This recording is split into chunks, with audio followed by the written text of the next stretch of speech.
What I'm sharing today are some of the tools.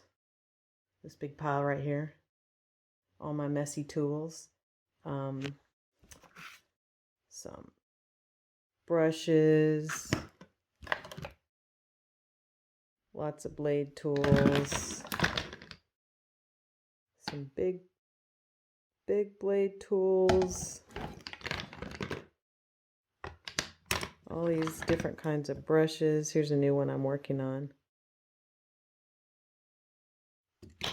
And of course, working on a Roland hot box with carbon and different kinds of encaustic paint. The room I'm in right now is the room where I teach and record stuff and do Encaustic Monotype. And over here is a big pile of monotypes I need to do something with. And then this is where I photograph a lot of stuff. You're seeing it in its current state.